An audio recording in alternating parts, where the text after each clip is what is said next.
Only doing this second show today in one day because we're going to have ice cold conditions for the next 4 or 5 days.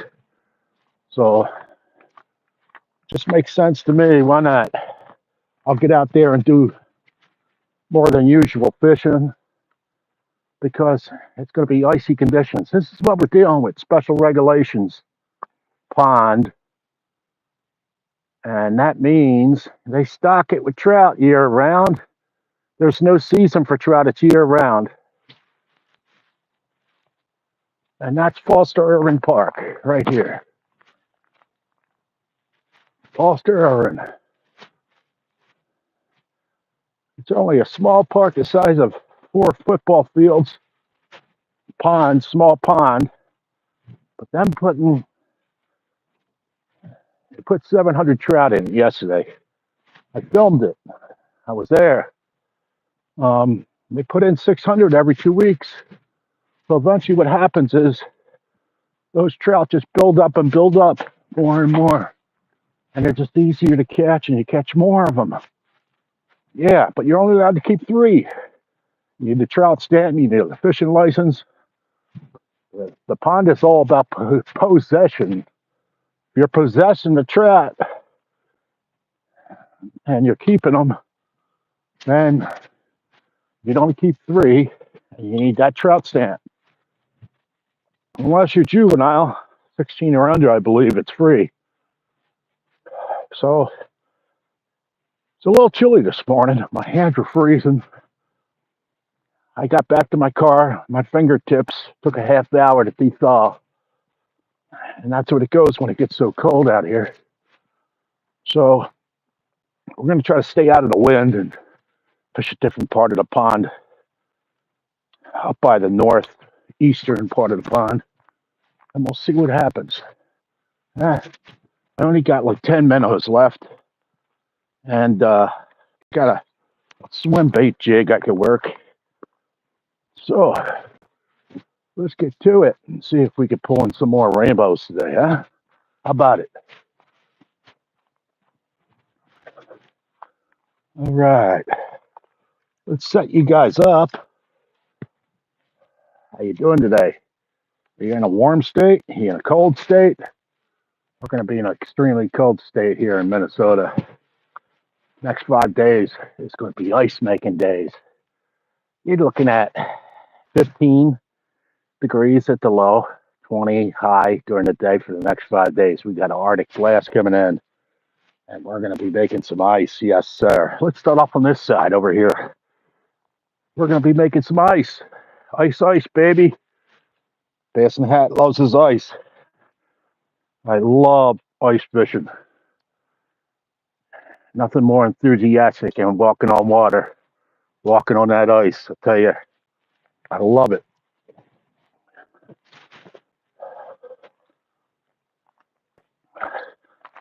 All right, since we got limited minnows, let's go to the Samurai, the Daiwa Samurai. We're going to work his swim bait in, okay? First, test to see if they're out there. Get out about 30 feet and jig that up and down. Make it swim up and down. All right, I got my earbuds in. I got to take out my earbuds because otherwise I talk louder than I'm supposed to.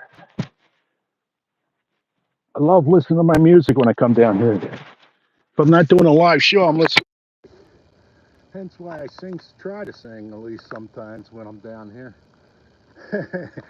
And I'm not the best singer. You got to cope with me with that. I'm sorry, I'm not the best singer, but here we go. This will work. Yeah. All right. Okay, let's see if we get something out there. Okay, a little slack in the line. We're gonna throw out that hair jig. All right. I'm gonna show you how I work it. All right, we're not getting that far, but keep that line taut. All right. Jig it up, tip a little bit, bring it in a little. Jig it up, let it drop. Jig it up, keep that line taut. So swimming up and down in the water column at different depths. so it'll freak the fish out and they'll go after it. Yeah, this goofy looking hat that I have is a red fox fur I'm wearing, but it keeps my head warm. I'd rather look goofy and have my head warm than be freezing and not have a warm head. Alright, come on, we're going to find one of these babies out here. Not too far away from here, they just stocked 700 yesterday. If you go back on my videos, you'll be able to see it. This is my second live show today, but only for the mere fact that it's gonna start freezing up the pond. For the next 5 days, not gonna be able to really fish. Without your line freezing up, the whole pond will ice up, turn to ice. That's what we want, because we want to get out in that ice, right? Or at least you want to watch me get out in that ice. And be safe about it though, mates. Just don't go out in the ice, unless you know what you're doing.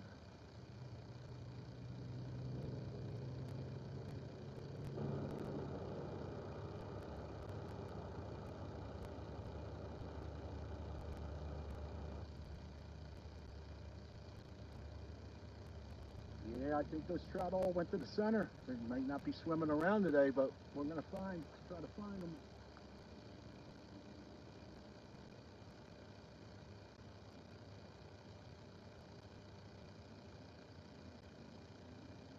We'll try this, the swim hair jig, and then we'll try some fathead minnows. I got about 10 of them left.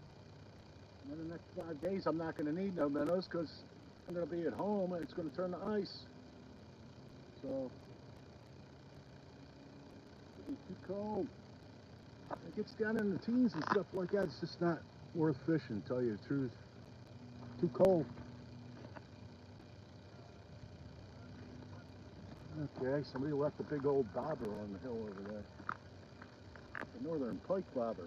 Huge one, size of a tennis ball. I think I'll put that in my jacket. I love it when I find fishing gear.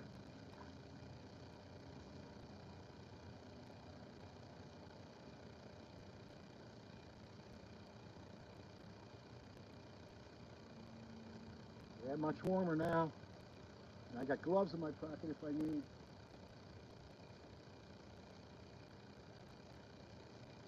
Not enjoyable fishing if you're not staying warm.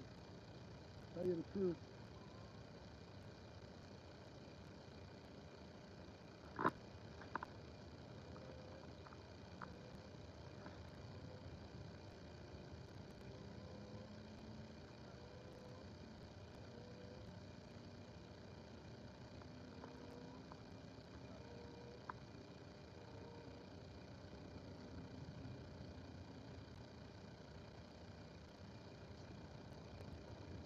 Well, I got me one of them out there.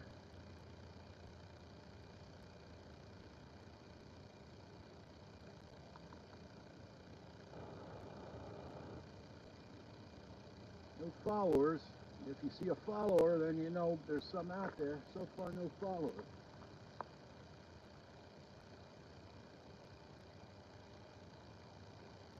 Yeah, I like it over here a little bit more.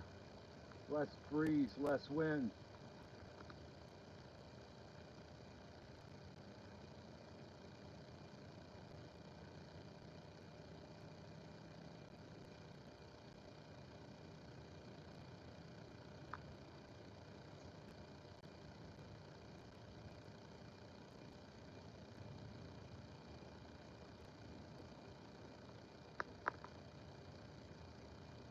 Okay, a couple more throws with this and we'll put a minnow on.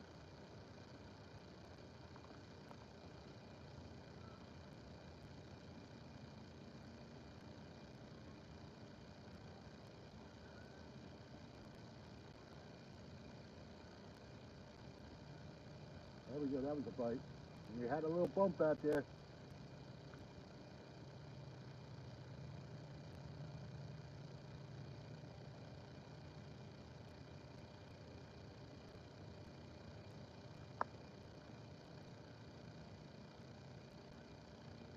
Well, maybe we get it another hour and a half or 2 hours. We'll see. My battery's at 80%, so I might be able to swing an hour and a half. see. I know one thing, my head's going to be warm.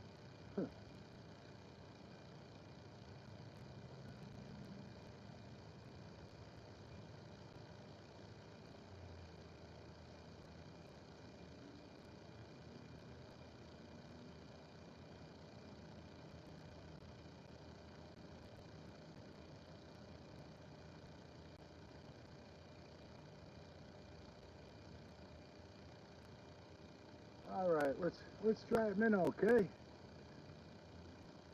Let's go to a minnow.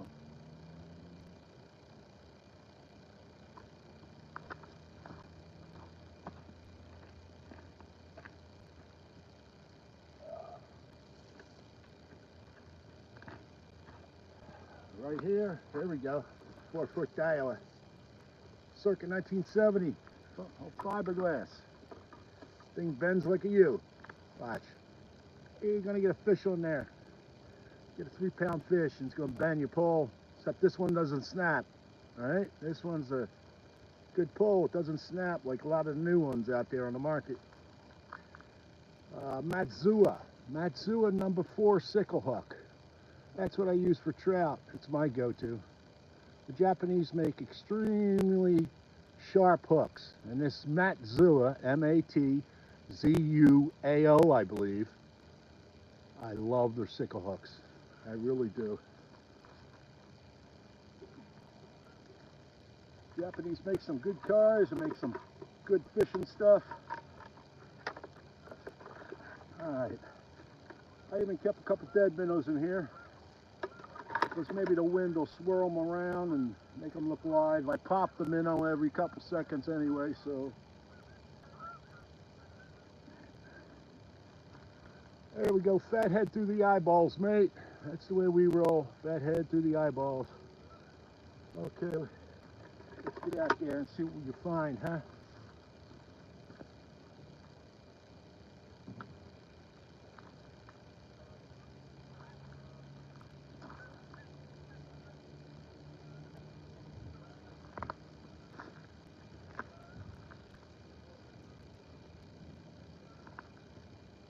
Yeah, a lot of less breezier over this side.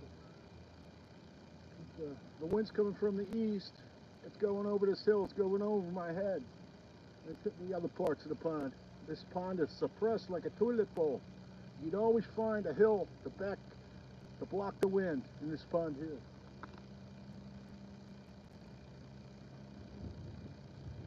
If you live in this vicinity, I highly recommend you got to at least try this once. Come down Falster and chase these rainbow trout. It's always stocked. Always 600 every 2 weeks.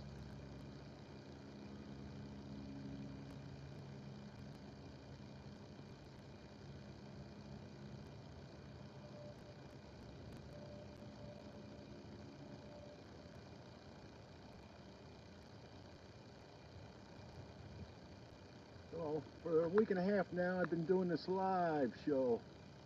We're going to see if we can monetize my channel, since I've been doing it for like 5 years, and I've never done long live shows, 2 hours in. We're going to give it a try. And we're going to give it a try out in the ice this year too, so be there. Watch, subscribe, be there. You're going to like it. You're going to like fishing out in the ice. Especially if you're from a state that doesn't get ice. It's a blast, mate. It's a complete blast.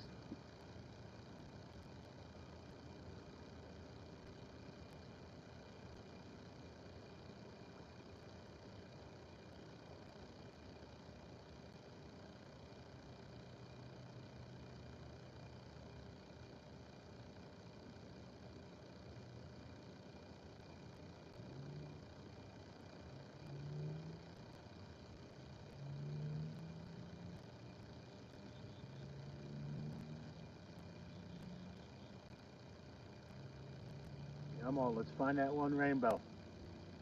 Yeah, I had 2 today. I had one will come off the hook as I was bringing them on the dock, and the other one I showed you. But every other day I've been getting 3 and 4 on a daily basis.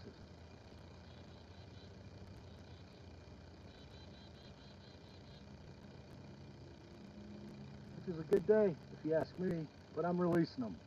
I don't keep them and I don't eat them anymore. I used to eat the rainbows, and they say the females, like anything in life, taste better than the males. The males got too many hormones, more metallic taste in the flesh.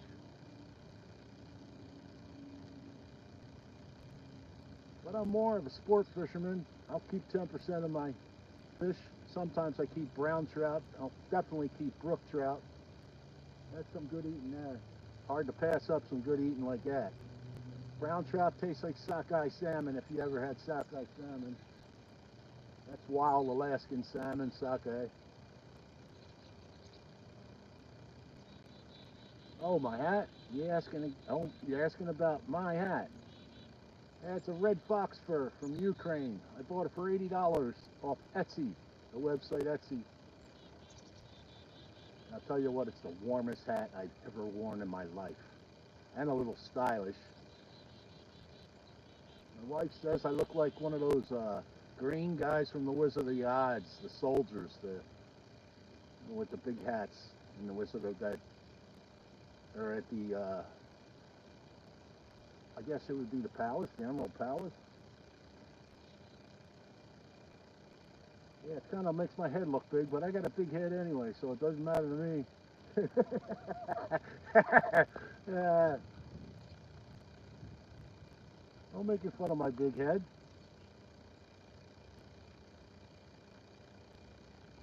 Pop. Pop. And that trout. Make that minnow dance for that trout. Where it's irresistible and he wants it, huh? That's why I like this hand-hold fishing pole. It's so light I can hold it for hours. And every now and then, I tilt my wrist and pop it ever so lightly or hard. And then reel in the extra slack and boom, I'm ready. Pop.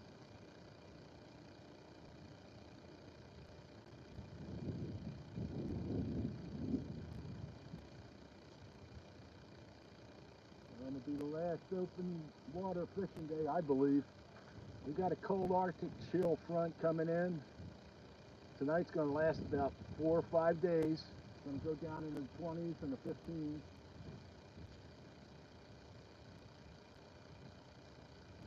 Going to be making some ice on our water. Some hard water on his way.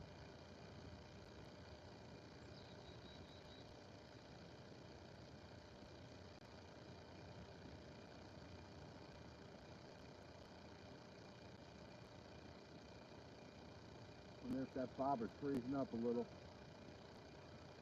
We're dealing with some icy conditions on our lines and in our bobber today. It is only like 30 degrees out. 25, 30, something like that.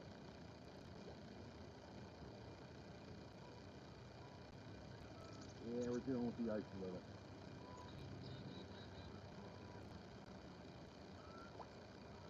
Let's see if we can get past that ice on the line. Okay, now where's the bob stopper? Are we icing up on the top here? Icing up at the tip a little. And, okay, this is down too deep.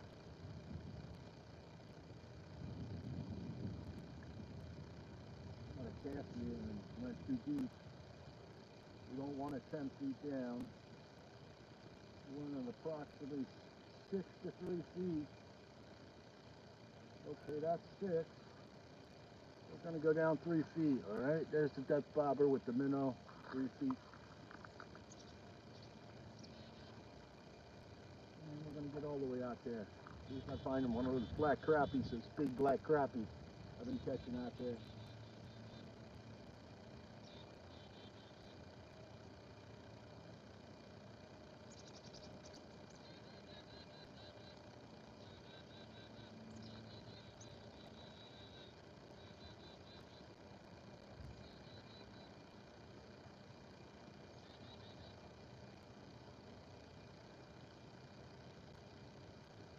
They've been hanging out of that buoy out there to the left.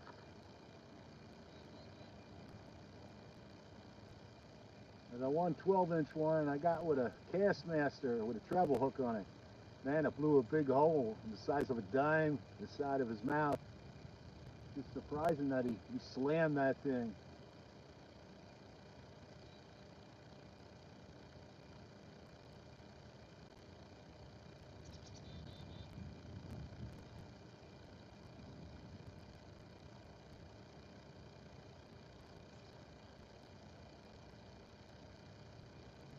Happy Thanksgiving week to y'all. Anybody that's watching, please subscribe or watch, or you might have to turn off the notifications because sometimes I post a little too much. At least 10 shorts and a couple long videos, like these live ones. Come on, I know you're out there, Betsy. Let's have that big 20-pound trout. Yeah, right. I'm not asking for much. Ain't no 20-pound trout in here, though. Every now and then they let go of the brood stock from the hatchery, which is maybe 3 to 5 pound trout. Last year they put in 700 brook trout from 15 to 20 inches. Yes, sir. Those brook are good eating, but when they get that big, they can't release them in the stream, so they got to retire them someplace. They retire them in this pond here, Foster Aaron. That's why you need to check it out. Come on. I know somebody's out there.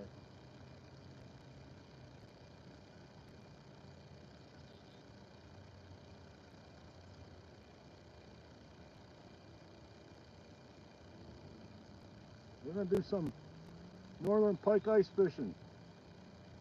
First place to ice up, and the ice is going to come this week, will be Silver Lake Reservoir on Route 11, east of Rochester, Minnesota, out in the farmland. Now that one's about, I'd say about an 8 football field pond. It's a little bigger, not as deep, only 16 feet, but they get 35 to 40 some odd inch northern pike. And to catch one of those buggers thrashing and bouncing below the ice and pulling them up the hole, and like, when's this fish gonna end? There's 20, 30 amazing feet, man, and it's fun as hell. That's when I put in my earplugs, my music, and just wait for that fish, for that flag tip to go up, and you run across the ice, start pulling that big old long northern up. It's gonna be a lot of fun, mates. You gotta be there. You gotta watch at least one episode. You can go back in my videos and see how much fun it is. I got 1.5 million view on 1 minute video and 3,500 new followers just on that 1 minute video. 2 Christmases ago, it just it went bananas crazy on the internet. Viral, if you will. Viral.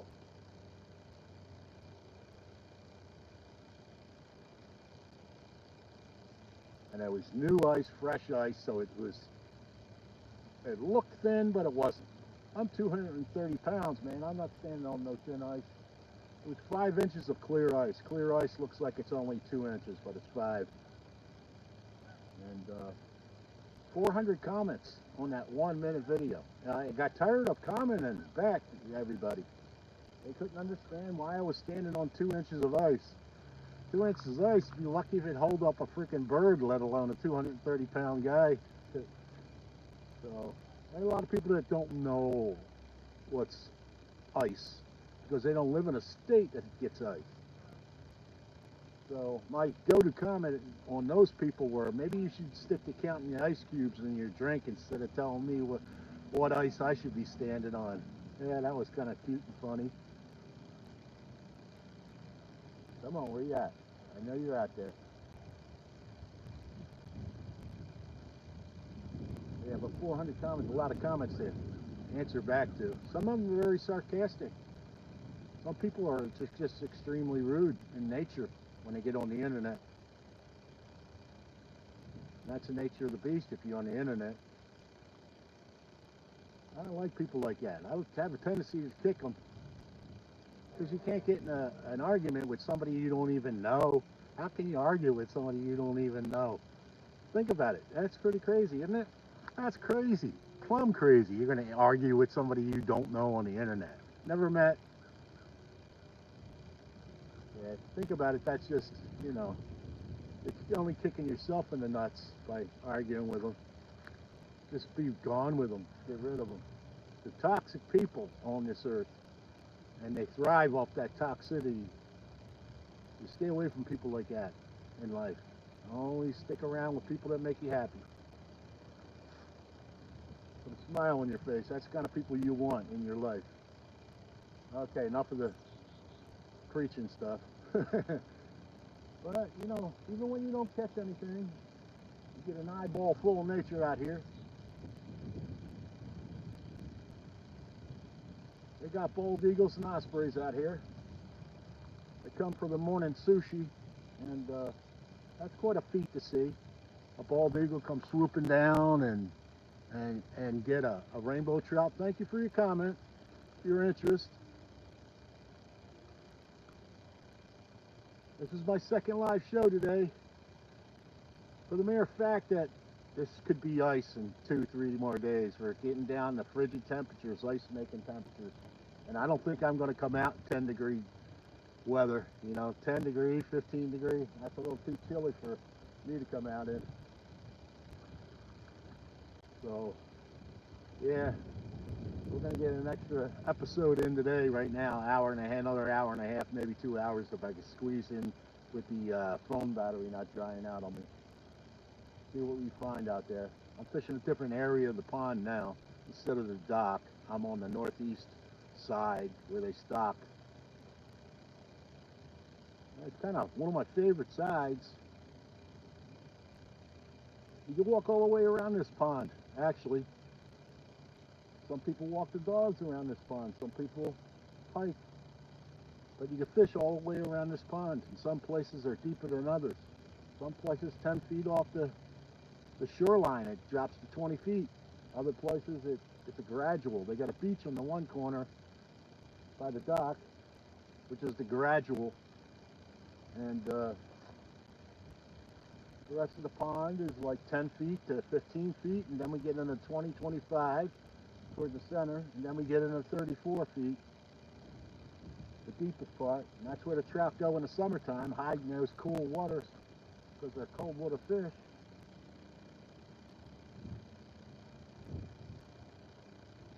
Okay, the wind's changing up direction. Now we got the wind coming at my back from a north instead of an east wind. We got a north one. Maybe the bite will pick up since the wind's nice. Notice that sometimes the wind switches its direction and the bite just picks up for some odd reason.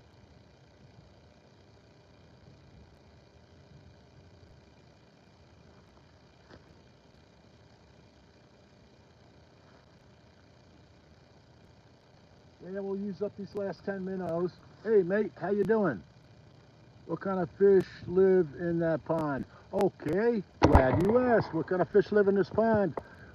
Rainbow trout. They just put 700 rainbow trout in yesterday. If you look at my video, 2 videos ago live, they put 700 rainbow trout. And you can see the truck come down. You can see them pushing it. I mean, throw them in here because I videotaped it. There's crappie. There's some big crappie this year too. 11, 12-inch crappie in here. There's bluegill. And then there's 6, 7-pound bass in here. When they put those little 6, 7-inch trout in here, it's a buffet for those big bass.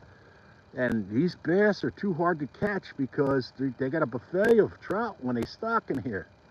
So good luck in catching one of those 6, 7-pound ones. I've seen them, but they're extremely hard to catch. And then they got some carp in here too, and some bullheads, you know, the regulars. So yeah, that's our kind of fish they got in here. Thank you for asking. But there's so many trout in here. If you live in town or around here, some people come from the Twin Cities all the way down here because it's trout fishing year round. It's a special regulation pond. You can fish trout here. There's no season year round. but they're putting trout in every 2 weeks. They're putting 600 trout in every 2 weeks, so there's always something to be had. Yes, sir. That's why the convenience of living in town by this pond, that's why I am married to this pond and I always come here. You live in Pennsylvania? Hey, mate, I'm from Philly. You from Philly? I'm from Philly. I used to work for the Philadelphia Inquirer, the newspaper, if you ever heard of the Philadelphia Inquirer. Hey, it's good to meet you, mate, from another mate from Pennsylvania. I grew up in Pennsylvania. At 27, I moved to Phoenix, Arizona to do the newspaper gig there. The internet came out in the late 90s and ruined my career there, so I retired at 47 and I've been fishing ever since. 4 to 5 days a week for 8 years right now. I moved from Phoenix, Arizona 8 years ago to Rochester, Minnesota to watch a grandchild. So, that's my story. What's your story? Awesome, mate. Awesome meeting you. Where are you at from Pennsylvania? What town? Upstate? Where are you at?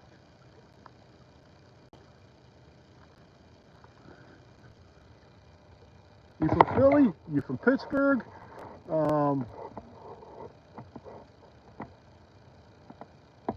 Hello. All right, let's get a fish, man. Oh, here we go. Bethlehem. All right, Bethlehem, Pennsylvania. That's upstate. A little by Allentown, I believe, or something up there. Scranton. A lot of good deer hunting up in that area.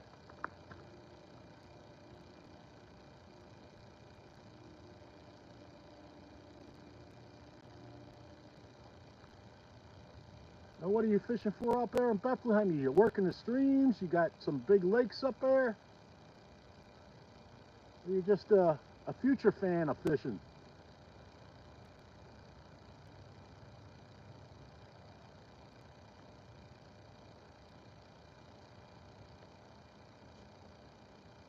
Bethlehem, Pennsylvania. Glad to meet you.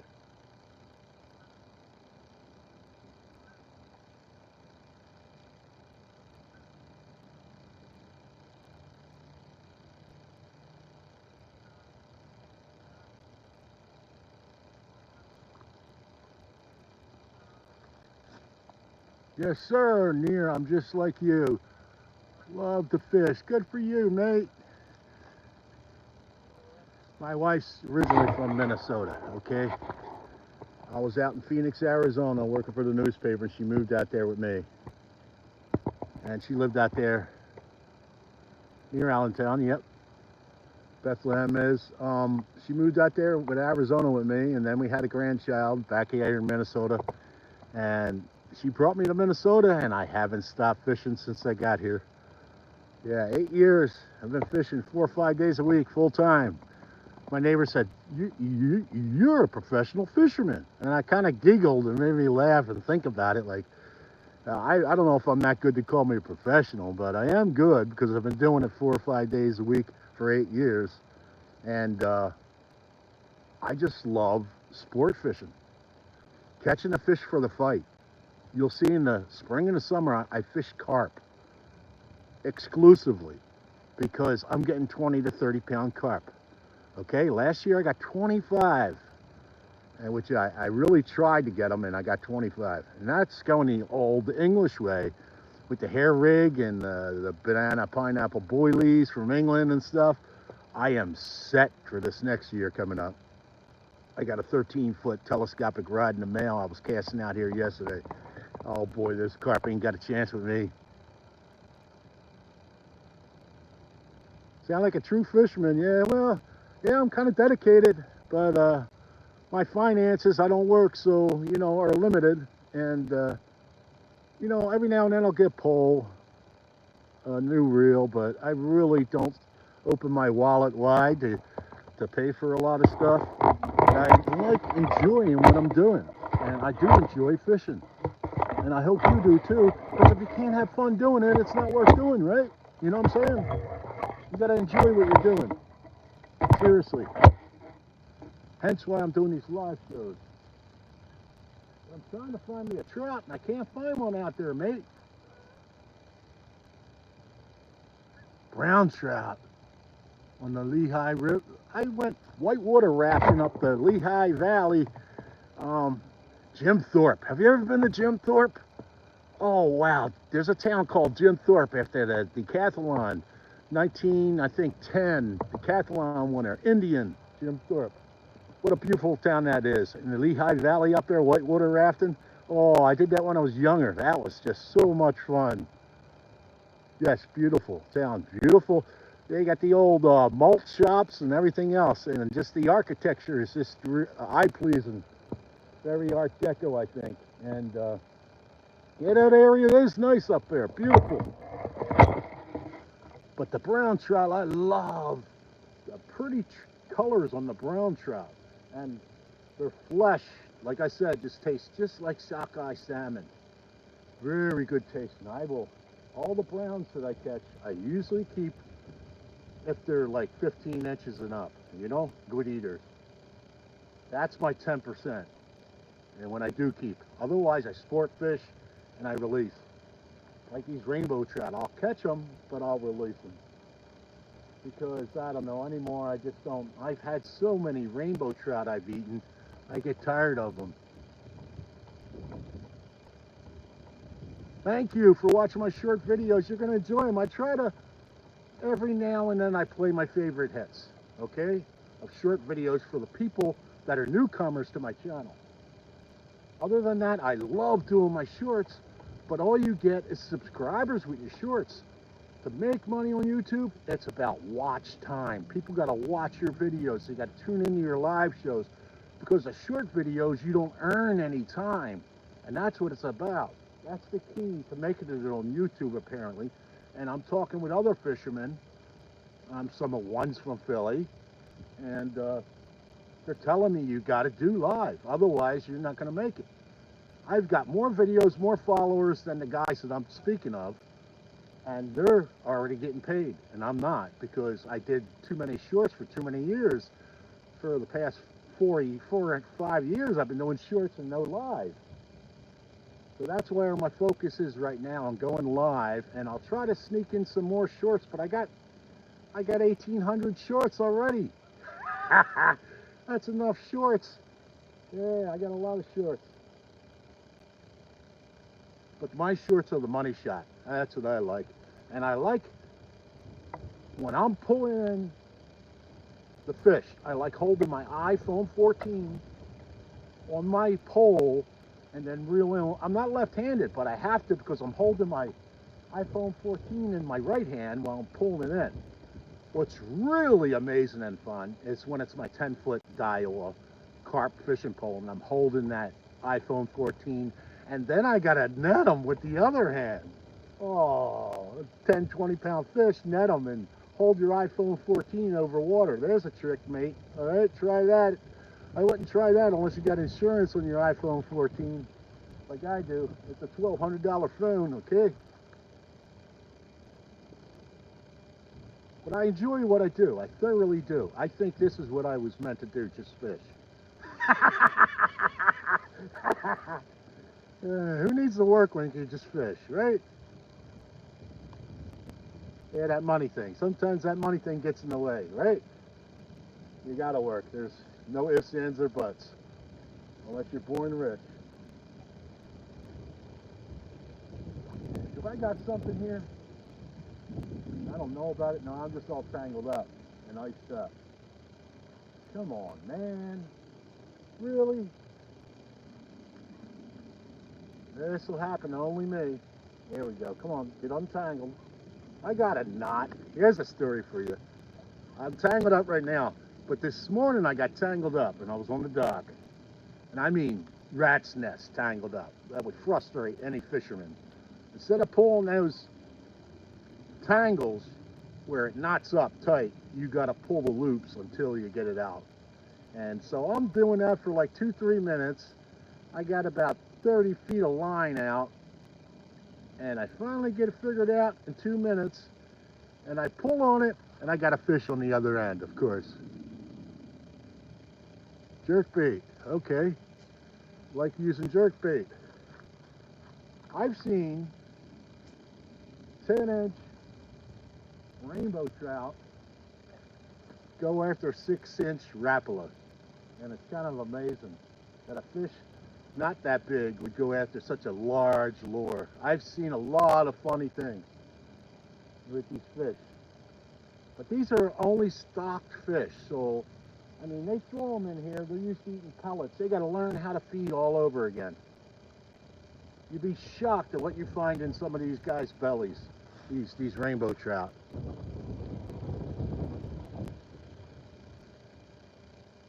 The watch time, I'm at 235 right now, okay? 236 watched hours, but that's per year. What you need, the hurdle is high. It's 3,000 watched hours / per year, okay? I'm at 235, but I'm going full bore at it right now. I'm going 4 or 5 days a week, and we're gonna do 3 to 4 days on the ice this year too, so stay tuned. There's gonna be a lot of ice fishing. If you're from Bethlehem, Pennsylvania, do you get ice up there? You probably get some ice some years, I bet. But yeah, 3,000 watched hours, then you get monetized. Then what happens is they put commercials in your videos before and sometimes during the middle. And you make profits off those commercials that they show. So, but 3,000, here it is. For shorts, I believe it's 3 million in 90 days. If you get 3 million views in 90 days, which is like eye-popping, then you get monetized. But the shorts you don't earn watched hours with. It's in its own category. It's only for the shorts. So the live is where you make the money. Okay, pretty mild weather up there at Bethlehem. Have you ever fished on the ice in Bethlehem? Is the question, I guess. You know, once out of 5 years maybe, or anytime? Every year I'm fishing off the ice here. Every year.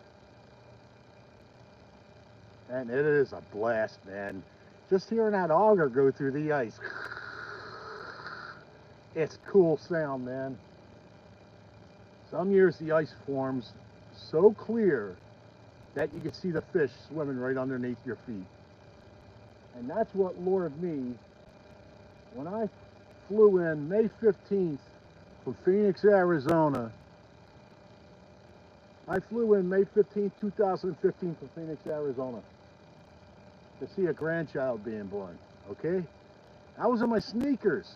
My brother-in-law, the father, took me out on the ice, and it was light ice. It was cracking underneath my feet, but it was the way it was formed. The fish, you could see them swimming right underneath your feet. It was magical, and I'll tell you what, that's what it turned me. I said, okay, I'll move to Rochester, Minnesota from sunny Arizona. Let's do a new chapter in my life. And the wildlife and the biodiversity of the wildlife, the different levels out here is crazy. It is just eye-popping crazy. I'm fishing right here on this pond. There was one pond I was fishing at, and all of a sudden I look out of the corner of my eye, it looks like like a Labrador Retriever's running down the hill where I'm fishing. And right next to me, a river otter. A 4-foot river otter jumps in the water next to me, man. Where are you gonna see mind-blowing things like that? You're gonna see a bald eagle or an osprey come down and pluck a rainbow trout out of the pond here. Some days I count 7, 8 ospreys out here eating the trout, all right? It's a buffet for the large bass in here. It's a buffet for the raptors, the bald eagles, and the ospreys. I mean, it's just the wildlife, biodiversity, different waterfowl. I've seen loons on the pond here, which is a huge bird if you ever seen a loon. Those loons, oh my. And then when they go underneath the water and they're chasing those trout, man, get a belly full because they love eating fish. It's crazy watching them. It's like watching a pelican, a full-size pelican go after a freaking fish. So yeah, there's a lot to be had and seen in Minnesota, especially the further you go upstate. I mean, it's more nature and biodiversity and the wildlife and waterfowl, so forth. I kind of like the state. Because in heart, I've always, since I was a teen, I've always been an outdoors person. That's right. You're not going to see that sitting on the couch unless you're watching me. I toot my own horn here. Yeah, I like to get out in nature, and there's nothing that beats it. Okay, even if I don't get a fish, you're going to get an eyeball of nature, eyeball full. And just to see different animal species or stuff like that when you're out is a plus also. And that's in any area you go. I grew up in a swamp at a Philadelphia International Airport.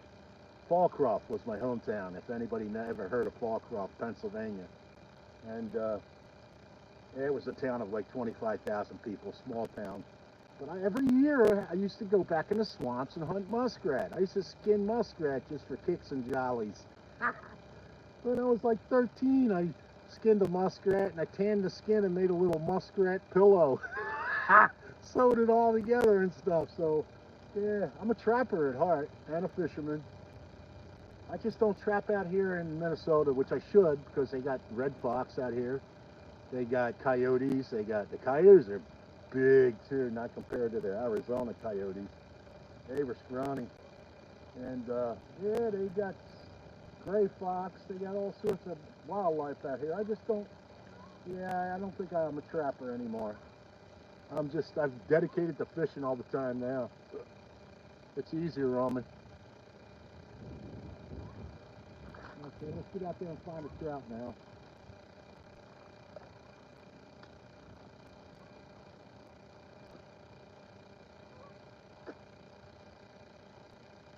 Come on, hit me.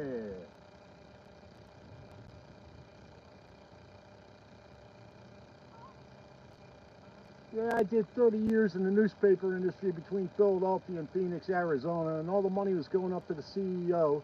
I didn't get a raise in 10 years, and I said, you know what, I got back issues. I'm getting the hell out of this trade. And that was it, man. At 47, I hung up my freaking printer's hat and ended up with a bass in the hat. That's it. I took up my own thing now. Living my life on my own terms instead of somebody else's, working for the man and not getting paid enough. No raise in 10 years, you know? Yeah, thank you for chatting with me, and we'll see you next time. Happy Thanksgiving, mate. You and all your family and friends. Love and happy Thanksgiving.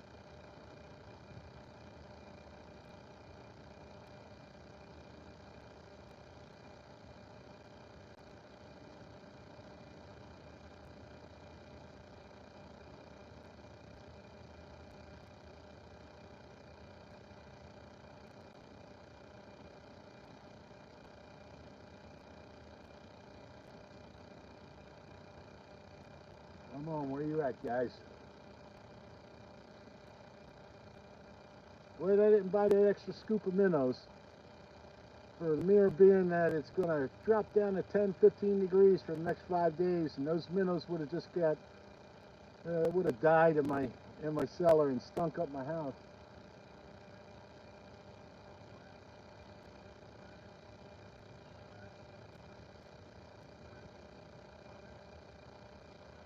I was going to buy another scoop, but you know what? Yeah, they just give you too many minnows to. I wouldn't use them all today, I'll tell you that. So I'm sticking with my 10 minnows. We'll do that, and we'll throw out the hair jig a little, and then we'll call it. You won't be seeing me for the next 4 or 5 days unless I was thinking of posting an ice fishing gear video to show you what I use, what I rely on when I go out in the ice, and give you some insight. A little insight goes a long way, huh, mate? If you're thinking of, or you're curious, or ice fishing is a whole nother animal, man.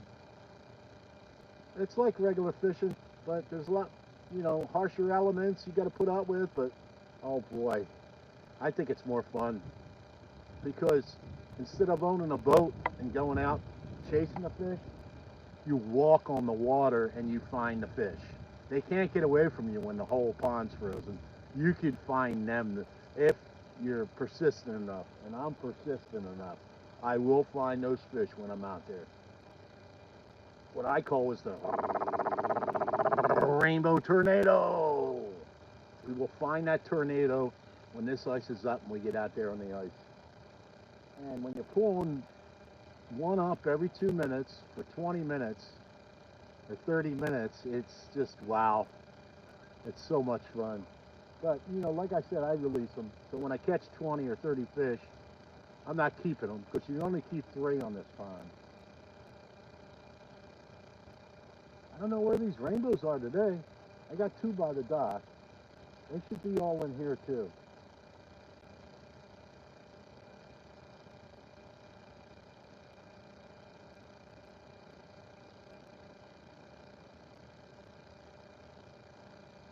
Usually when I talk and I turn my head and look away from my bobber, that's when my bobber goes down. You can count on that every time. So I got to talk more and look away more.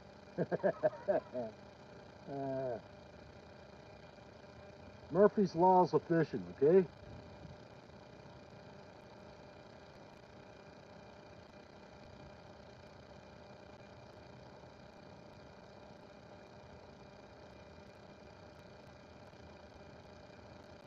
Yeah, I like to put a little comedic twist on fishing too.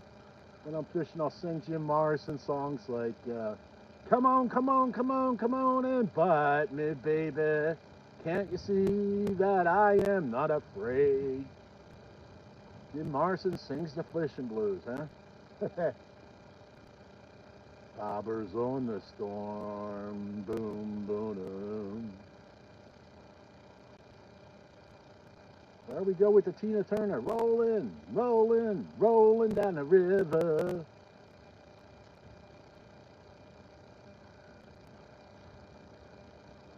That's my comedic twist, that's all. Not that I'm a good singer or anything, I wouldn't oblige that. You gotta keep it real though, you gotta keep it good and fun. You go out fishing. Except I'm just talking to my iPhone 14. And I look a little crazy, don't I? Who's this nut job on the freaking YouTube? Well, this nut job's trying to catch a trout here.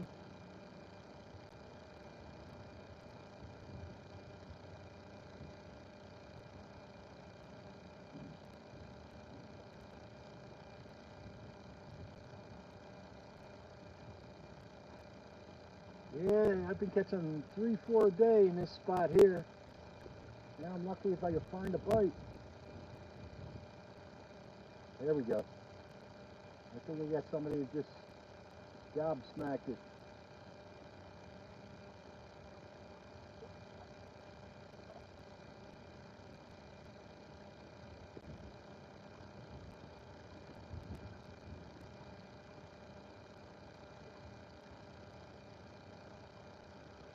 So, for the past week and a half, I've been going live, and I'm trying to monetize this channel, so please subscribe and watch. You gotta have 3,000 hours per year to actually get paid, which is a really steep hurdle, and I'm at 235, so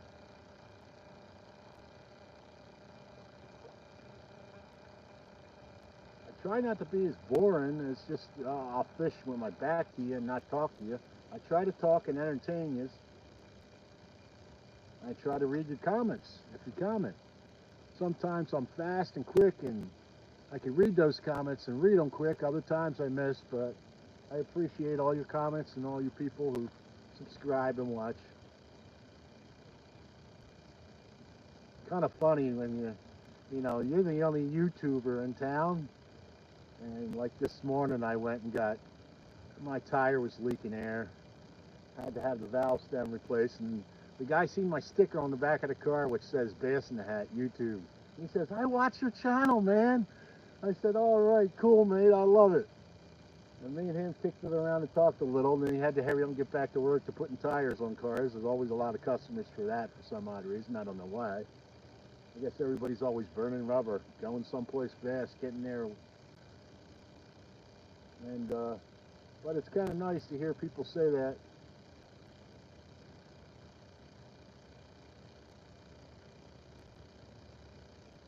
I think they're out far. Sometimes they have a tendency to stay out far, the trout. And I think this may be one of the days they are. So I got to cast out there further. And I can handle that. Sometimes I get out there pretty far. And I'm going to drop it down to 6 feet. You got to work that depth bobber. If they're not biting at 3, go to 4, 5, 6. I've done 8 before. When the bite is real hard. And I found them at 8. And got bite at 8. But when you're going down to 8 and a little further, it matters how deep your pond is you're fishing or lake, because then you're going to get caught up on something, especially the closer you come in. So you got to be aware of things like that, the obstacles, how deep the water is.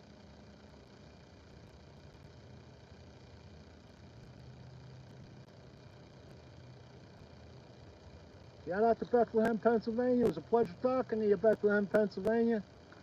Get some brown trout. Yes, sir.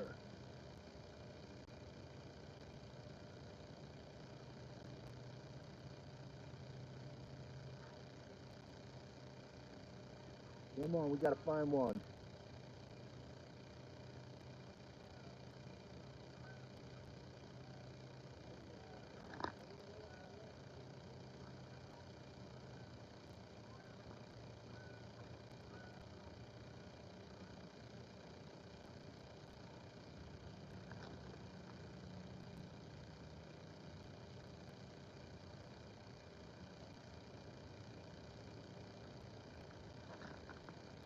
Is anybody in there?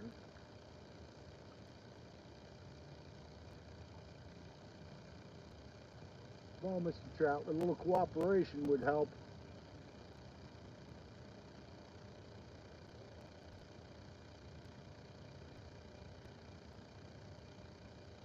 Work that depth bobber, man. Don't always stick to the same 3 feet. Sometimes they swim at different depths. The fish do. The trout do, at least, I'm speaking of. And the same with catfish and other fish, carp.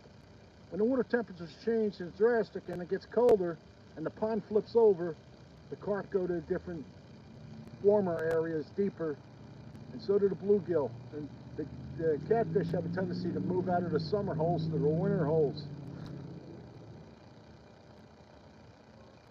When you keep all those variables in mind, you can determine what spot is good for fishing seasonally, what season you should fish for the fish and where.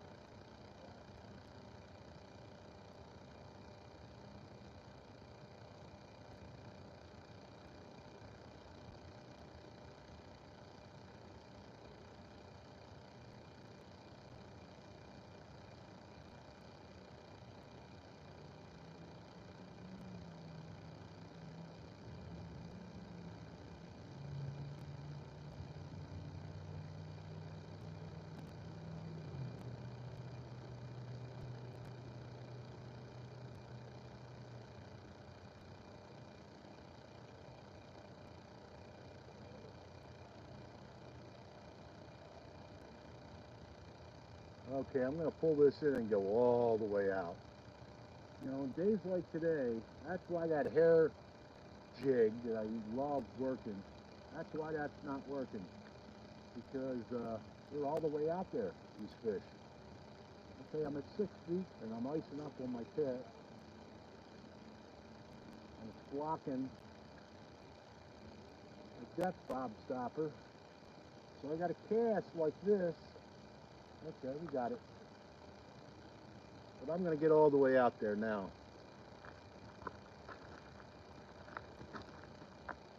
All right, let's see if you got this out there. I'd say we're out about 20 yards. With this little short pole, 4-foot Daiwa, 1970 circa, I get out there pretty far.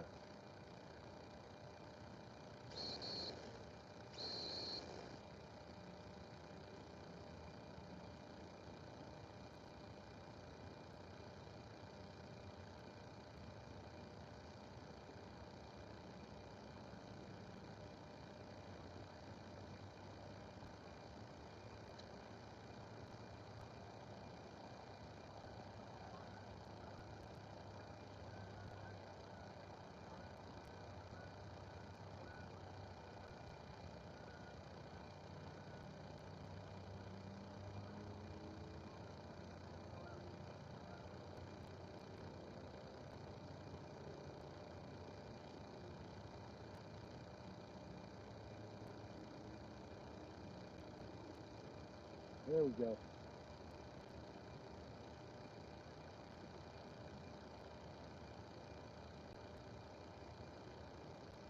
Pop the bobber a little.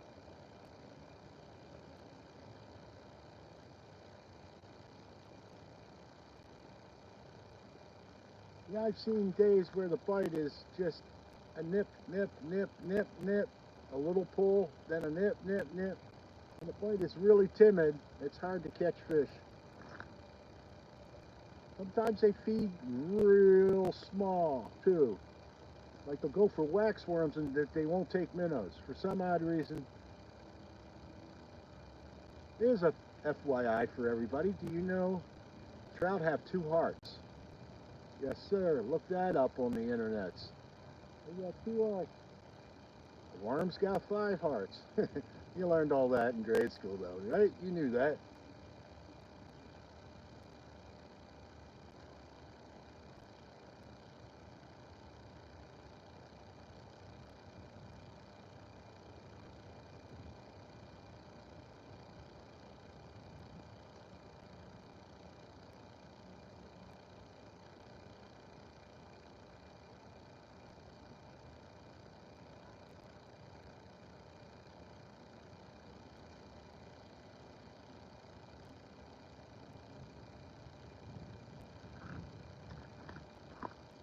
Oh, Mr. Trout, I am waiting. Very patiently, too. Fishermen, you gotta have a lot of patience, just like a doctor. You gotta have a lot of patience. That's my running joke. Har har.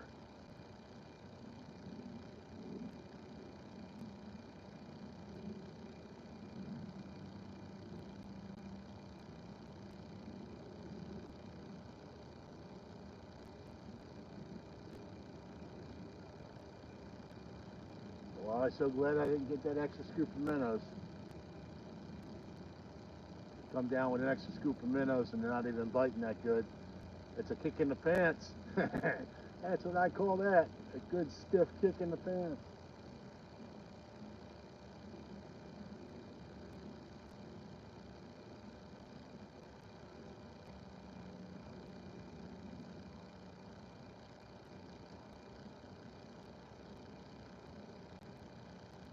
I dance that minnow around a little. Every 30 seconds, 60 seconds, since I hold this in my hand, just tip it up and down, dance that minnow around a little, make it more enticing or make it flash for a passerby trout. It can't hurt, I'll tell you that.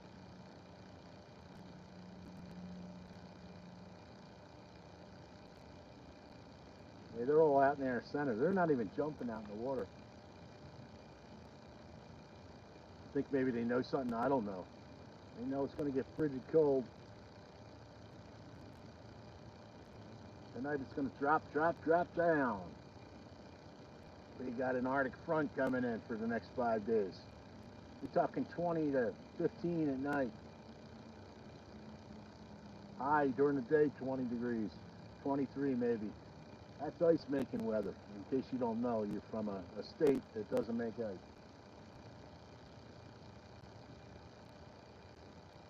I do a lot of ice fishing. I love ice fishing, as you will see.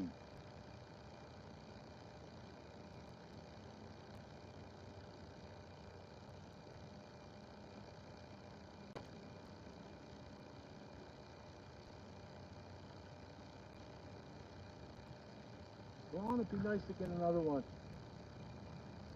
One on my second episode at least would be nice. I don't care. Give me a crappie, man. Something. Give me a bass. It seems the bass have moved out. The little 6-inch, 8-inch bass. I was getting them all over the pond by the dock over here. And the water, that tells me the water temperature is getting cold enough where they're moving out. They say I had enough feeding. I got to get out of this water. It's getting too cold. So the thermal climate of the pond, they will go deeper, and there's deeper water. Let's say to 20 feet until that gets too cold. Then they'll go to the 30.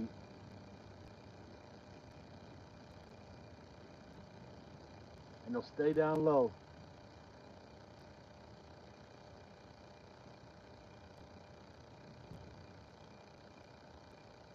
And not all the fish like bass are more warm water fish instead of cold water fish.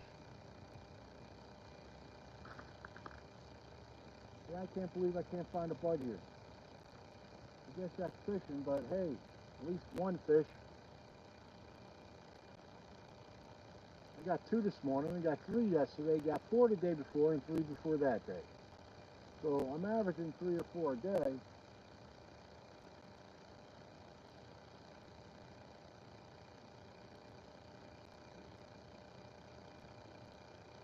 I'm getting a little wind now, so that might switch things up a little. I found when there's no wind and the pond is glass, there's no bite. Rarely is there a bite. You need the wind to stir things up.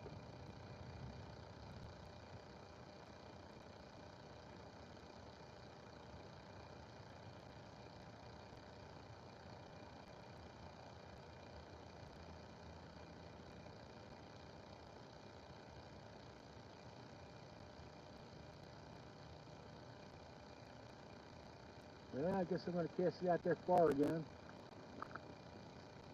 Not finding anything up close, I'll tell you that.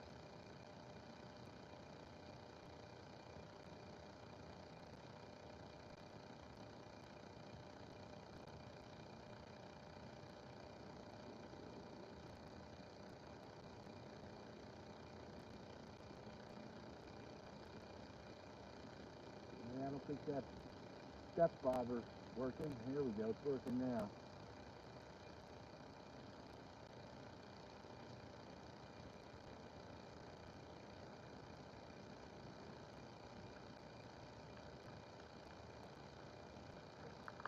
Okay, let's see how far I can get out there.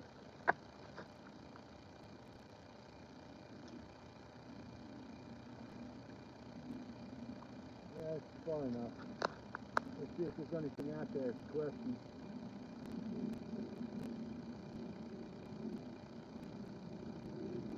Let's see if there's anything out there.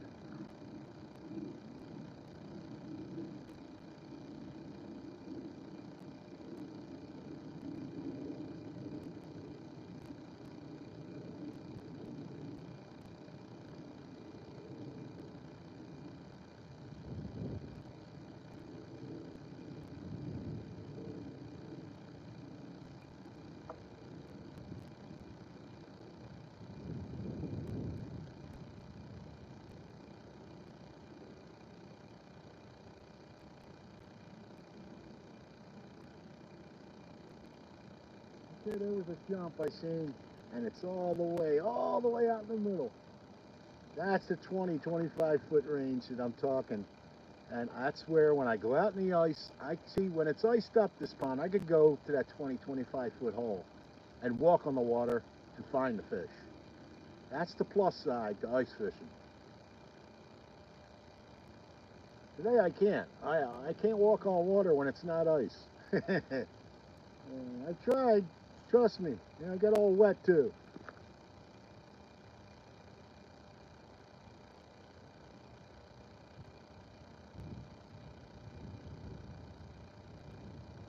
Come on, man, give me one good fight.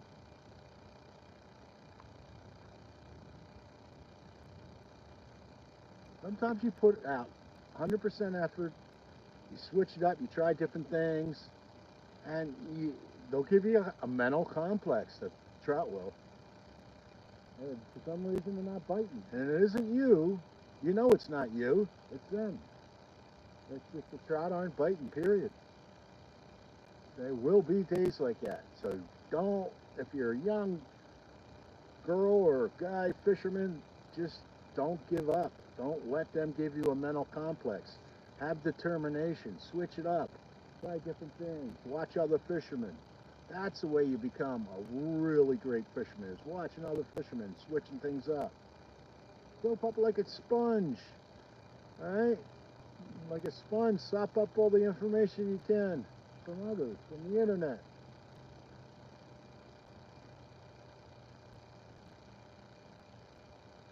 There was a time when I wasn't that great of a fisherman too, I'll tell you.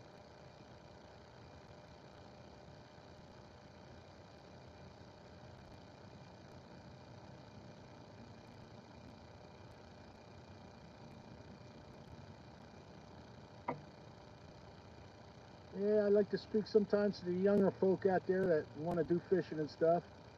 And I like to give advice. I mean, I'm not going to show you how to tie 20 different fishing knots. I'm not that type of guy because I only got one in my one knot I tie, two knots I tie. That's the last thing I wanted to learn was because my eyesight's not that good, mate. I want to learn how to tie 20 different types of knots. That's not for me. No pun intended.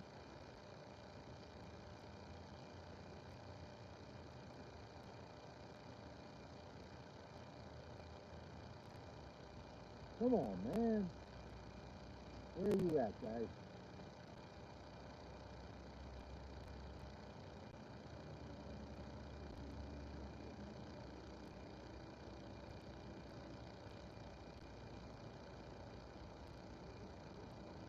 Yeah, the wind's been all over this place. It was coming from the east. Now it's sort of moving north. Now it's going to the west. Crazy.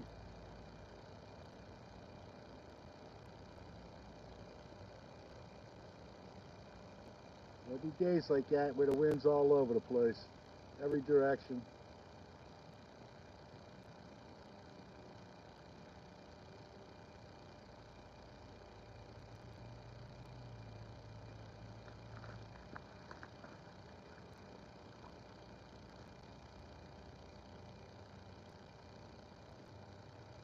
Well, it actually warmed up a little. At least it feels that way. That dock was cold this morning. My fingers felt like icicles. I had to sit in my car with the heater on for a half hour to get that blood circulating again to my fingertips. That's how dedicated I am, okay?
Yeah, buddy.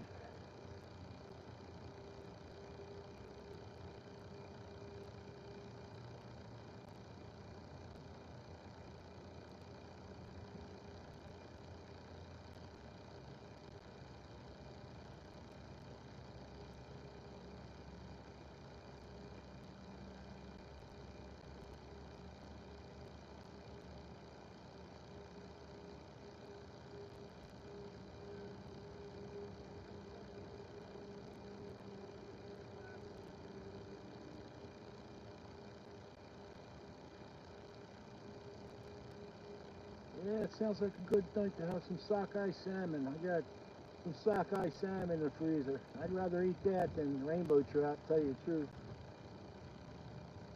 Got a more wild salmon-y taste to it. Very oily fish too, sockeye salmon. But that's those omega-6. That's all good stuff for you. You know, instead of eating a $30 steak, try a $20 slab of salmon and you get like 6 portions out of it instead of a steak that you eating 10-ounce steak you shouldn't be eating in one sitting either. I've recently, since beef has skyrocketed in price since COVID and has never came back down, I've been eating more sockeye salmon, cod. You know, find your favorite fish and portion it out to 6-ounce portions. And then you get 5, 6 different dinners out of it instead of just one dinner. The steak's overrated. It's high priced. Don't get me wrong. I love my hamburgers and hamburger helper and stuff, but yeah, steak is expensive anymore.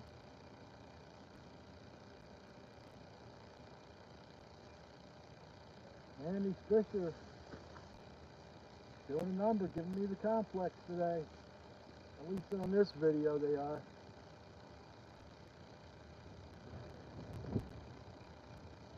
Alright, let's get all the way out there again.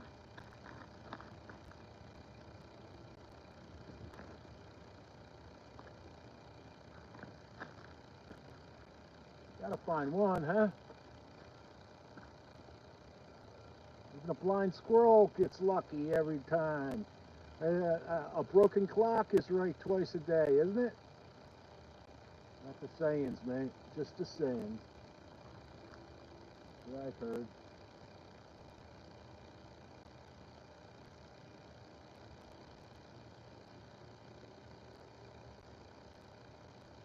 Glad I wore my heavier jacket, though. I got gloves in here, too, if my hands start getting a bit cold.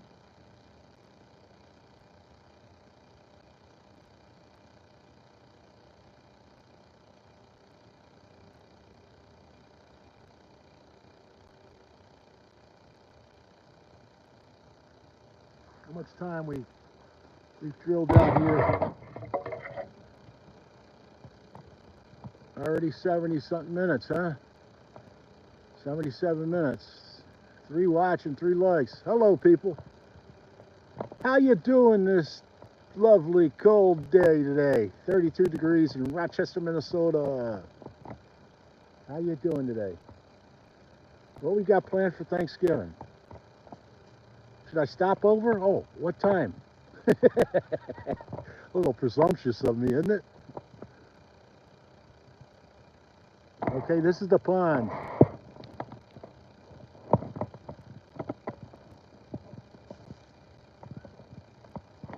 The deepest part is about 43 feet. No, 34 feet, I'm sorry. 34 feet.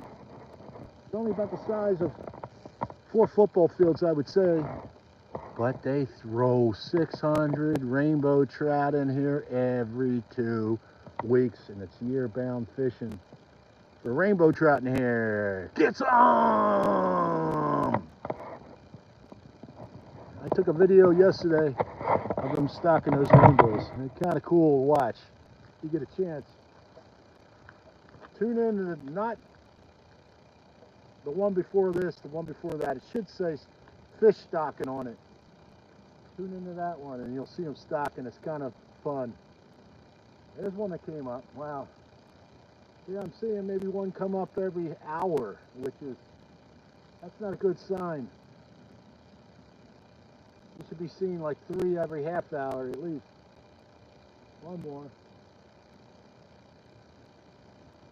But, you know, it's fishing. Better than sitting on your couch at home, you know? Playing video games or something. Get out there, you young folk. Get out there and get off that couch and don't sit around all day and play video games.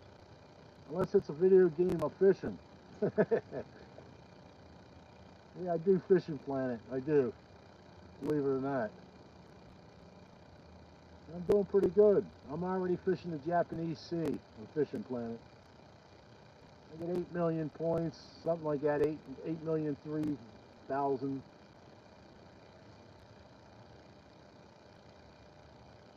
But you can't do that all the time, man. You got to get out. And I also do 3 to 4 days fishing. Sometimes 5. I've been recently doing 5, 6.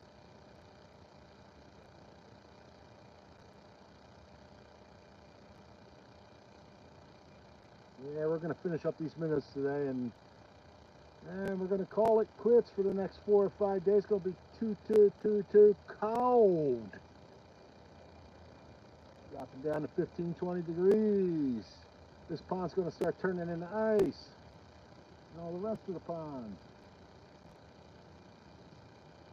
So I'll drive by and come back up here maybe 2, 3 days and just to see how thick the ice is.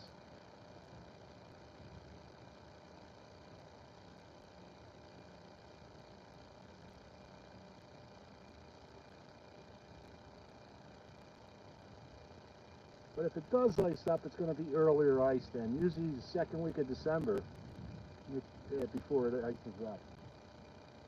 But there's always a give and take every year. These fish just aren't swimming around, man. Something's got them all jammed up in one pocket.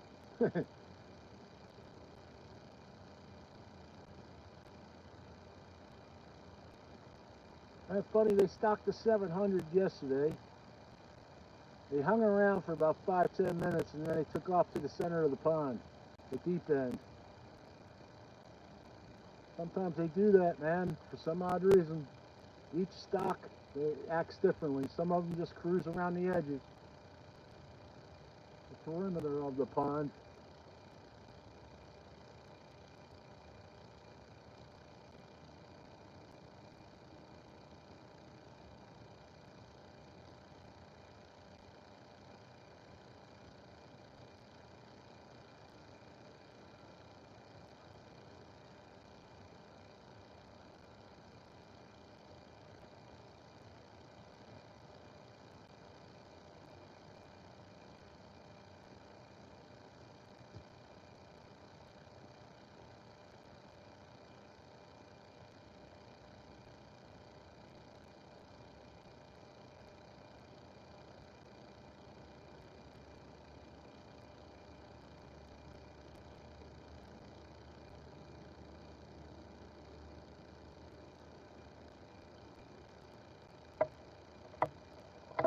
Yeah, I thought, sorry about that, the phone fell over. I thought it would get better, the bite, as the day went on. Apparently, it's not. It's getting worse. Yeah, I'm on a hilly region here. You gotta bear with me. We'll get you leveled out there so you don't fall over again. Can't have you falling over as you watch me. Yeah. Get your equilibrium all settled and we'll get back to fishing, huh? There's a bald eagle looking for a little sushi lunch, I guess. Sushi. Get some rainbow sushi on. Get some rainbow sushi on me. Usually I watch the bald eagles wherever they're diving. If they're diving towards the center, it tells you that's where those fish are. All booked up in the center. There's that wind trying to throw me over again. Let's get you situated here underneath a rock or something. You can't have you falling over. Nothing right, huh? Well, this just ain't working, man. Tell you what, we're gonna move you towards the rocks.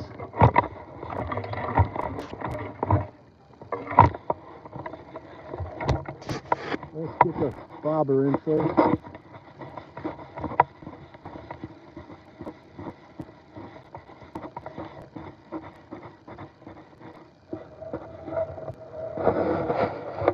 All right. Okay, stop shaking. Let's get you towards the rocks where I can set up easier without this phone falling over. You don't need a broken screen or don't need a broken phone or... There we go. How's that? Is that better? That should be better butter. Let's get back at that. I think I ought to put it on a new minnow. A new minnow, something that's a little bit more alive. I am running out of time of catching something. The bite is just horrendous today. Hey! He watches your videos all the time. All right. Thank you, mate. The bite's horrible today. I hate to say it. I got 2 off the dock early in the morning, but it was cold out this morning. Yeah. But right now, I mean, I'm not even getting a bite. I'm using fathead minnows here, and I use a hair jig. This is his first time ever trying to catch a trout. Really? What you using? We got worms and inline spinners. Okay. Yeah, those spinners, if they see them, they'll get angry and just chase you whether they're hungry or not. They will. Wow. So we use I got a couple minnows over here if you want to try a minnow.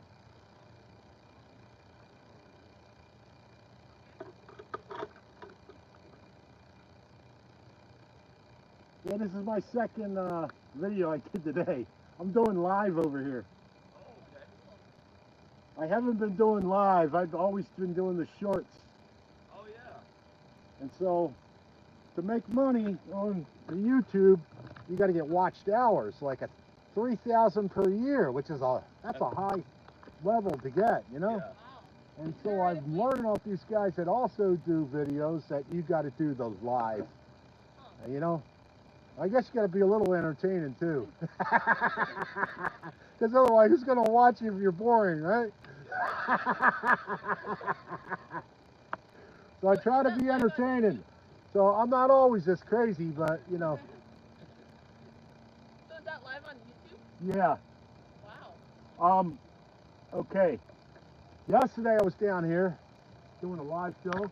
Well, I wasn't going to do live because I've been doing it every day of the week for 2 hours, and it drains my battery on my phone. But so I said, nah, I'm gonna have to do it today. And so the stock truck come rolling down the hill. I said, guess what? I'm going live. Really? 700 fish they put in here 2 days ago. Every year? No, they put 600 every 2 weeks in here. Are you live in town? We live in Owatonna. Yeah. That's not that far. I'll tell you what, since you follow me, you want to turn off my notifications in case I start posting like 10 shorts at a time so your phone don't blow up, okay? Yeah. I'm just giving you a tip so you don't hate me, okay? But you'll know I'm down here 4 to 5 days a week. I see that, yeah. So when they stock, you're going to know. That's all I'm trying to say, all right? Wow. You don't have to watch all my videos, but you're going to know when they stop. Huh. And then you're going to say, hey, this would be a good weekend to go fishing. Sure. Yeah. Yeah. You guys do the ice? We're going to try this year. Yeah. We've been busy with hockey a lot, but we're going to try this year to come out. Yeah. We're going to get ice in the next 5 days. Couple. Okay. Wow. Yeah, because we were seeing all these little ponds. Yeah. On the way here, they're all coming in. Yeah, this is one of the last ones that freezes up. Oh, yeah. But, you know, some of the ponds on the outskirts freeze up first, like Silver Lake Reservoir. And Huh. Oh, yeah. Interesting. and I've been doing northern fishing on the Silver Lake Reservoir, the flag dip-ups, which are fun. But here we go. You got a bite. Hit me. Come on. That was a bump. Oh. Come on. There we go. I put on a live minnow. I had a dead one before that. I guess they don't want the dead minnow. Oh, yeah. But them stocking every 2 weeks. Trout in here? Do you guys eat trout? We were going to try this year here to get a couple and bring them home and cook them up for my mom and dad. Okay. And just have a little fry, you know. Yeah. But Here we go. Look at my bobber. Oh, there we go. Oh. Now, There we go. with the trout, you don't pull when they first take you down, because they'll play around with it. You let them play around, take it down 2-3 times, and they take it down for 2-3 seconds, and boom, set the hook. Then Yeah, all right, not right away, because you're going to miss them. Yeah, they're eating it. They're going to come in, they're going to grab the minnow by the tail, they're going to play around with it like a cat plays around with a mouse. You let it go down a couple times, then you set the hook. That's the key. So would a bobber and a worm, I've seen that they like worms. Yeah, they'll eat worms. You'd be surprised what they'll eat. They eat power bait, they eat waxworms, they eat a lot. Yeah, we've never caught a trout before. So. You're going to get one here, I promise you that. Oh, wow. Maybe not today, but if you keep on coming back, they put 600 in every 2 weeks. Oh, Nobody caught the last 600 2 weeks ago. Yeah, no, yeah.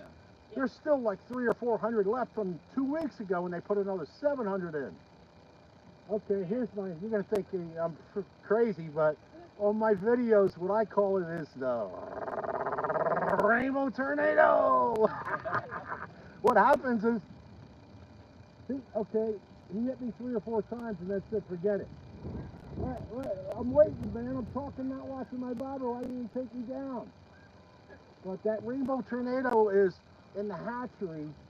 They swirl around like a tornado in the hatchery. Why would they change?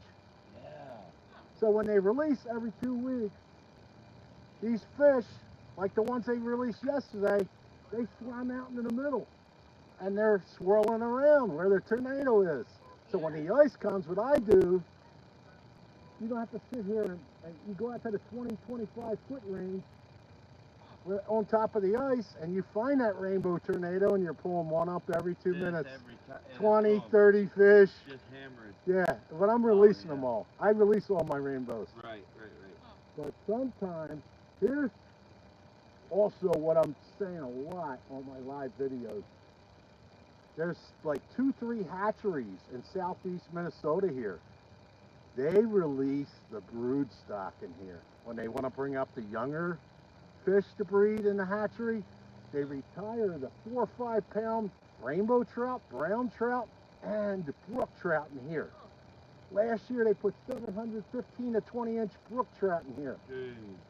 Wow, those brook trout are they're pretty fish. Yeah, they are. The colors are just, and they're good eaters too. Huh. Put on old worm here, I don't know. Maybe worms is what they're biting off of. You don't know until you try, you know. Yeah. So is it kind of the same thing with setting the hook with the worms? I would probably set it quicker because I'm going to probably try to rip it off. Yeah. Huh. And when you're holding the trout, you kind of, how do you hold the trout? Yeah, there's a lot of, people think they're experts, and say you shouldn't actually hold the trout because you take the slime off them. Like I got these hemostats, and if I can, I will undo the hook without holding them and let them go. But other times when I got to take their picture in my camera and stuff, I got to hold them. Come on, man. Yeah. If you're gonna take them, beautiful fish. Yeah. If you're gonna take them home and eat them, what's it matter, right? Yeah, right.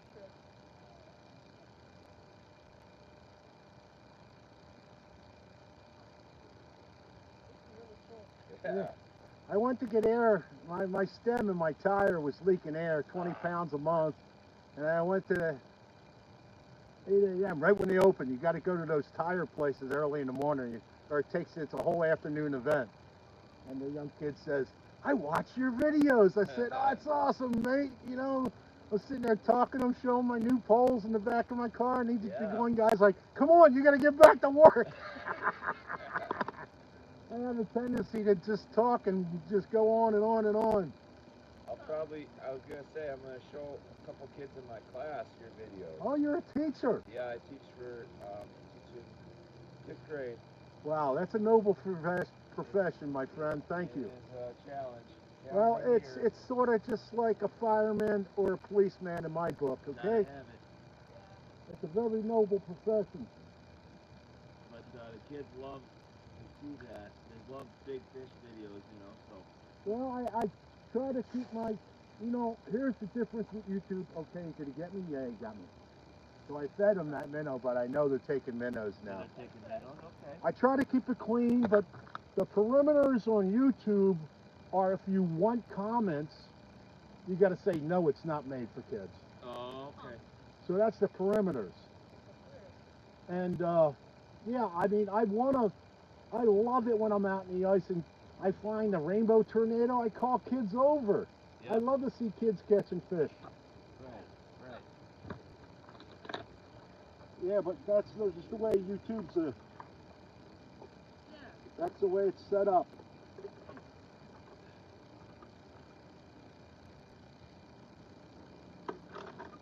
So how many years you been teaching there, my friend? Well, so this is my first year at JA, but I've been teaching in school since 2018.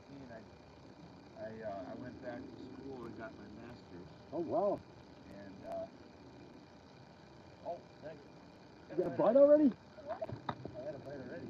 Wow! You're gonna show me how it's done, right? Oh. Yeah, why not? Hey, my go-to saying on the dock is when the little girl with the Snoopy pole comes next down on that dock and catches a fish before you, you know it's time to go home. Yeah. And I've seen it happen. Oh yeah. You've been out there for a few hours. Yeah, you get frustrated.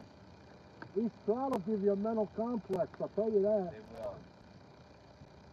They turn on and turn off. You just never know when they're going to bite.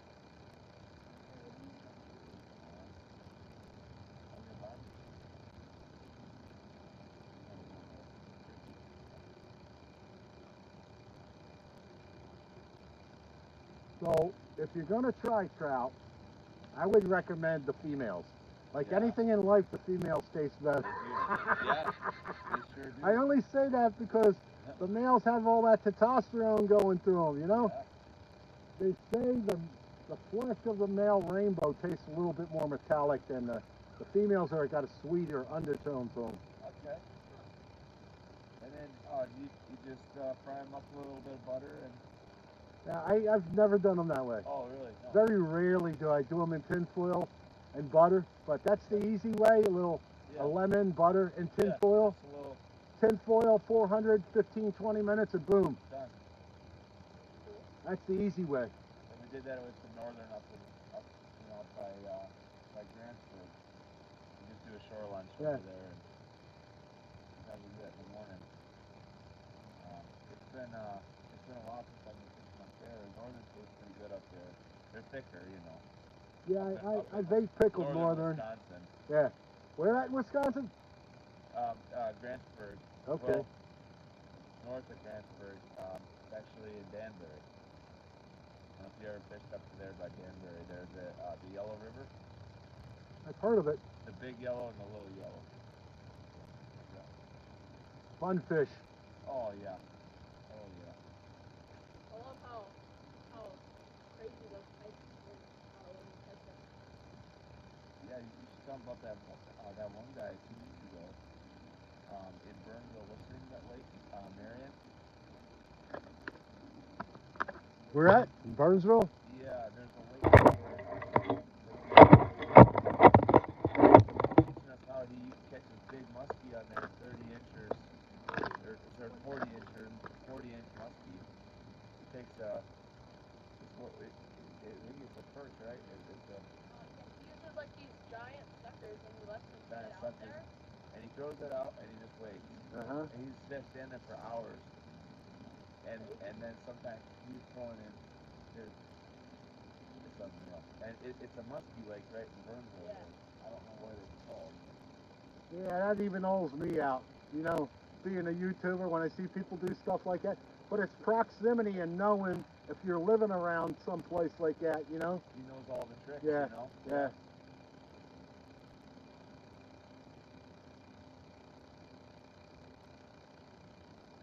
The same with those people upstate New York that get all those big steelhead, and some people get the coho salmon up there by Michigan and stuff. You got muskie right here, not Orinoco. Okay. Zumbro Lake. Zumbro. Yeah.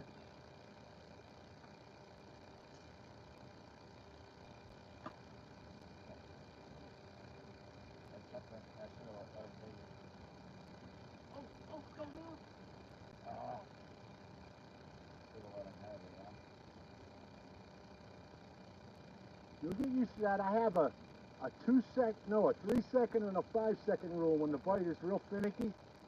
The bobber's got to go under for a full 3 seconds. Okay. If it only goes under 2, it doesn't count. So that could take 5 or 6 times before it goes. Risky. It's too risky for me. I'd rather get it. I can't. That's the art of the bite, setting that hook, right. man. You're right. It's so you want to set it so bad. I know, but that's the way trout play around with your bait sometimes. You got to let them play. Yeah, you gotta let them go. And the only problem is the longer you let it go, when he does pull it under for 3 to 5 seconds, he's got it in his belly now, you know? Yeah. Now you got to let him either have the hook or you got to keep him. Yeah. Because you're not getting that hook yet.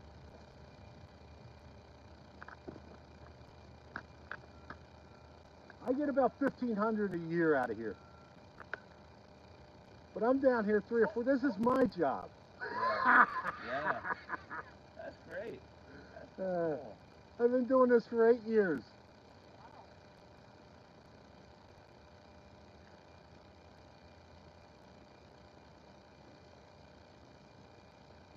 There we go. Up close too. There was a bump. Come on. Hit it. Pop it.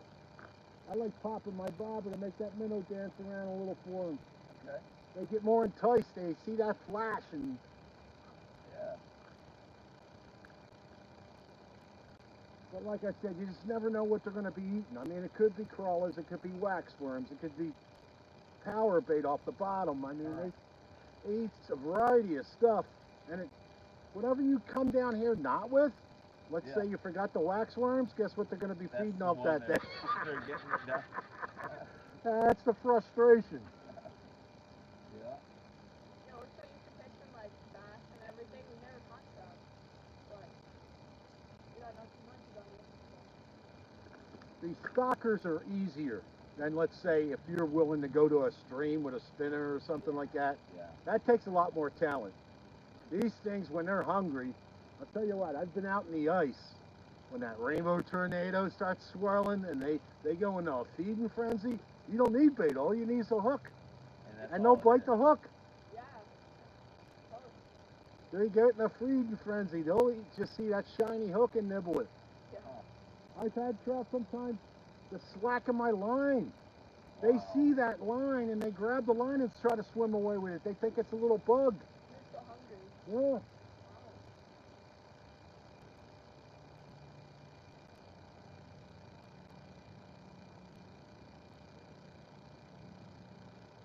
My best day I ever had down here on the ice, the truck just came rolling down the hill. They drill a hole in the ice. They get out the pool hose. Yeah. It's about, and they put it in the hole, and they start pumping in 1,500 trout. Okay. That day, they had the brood stock.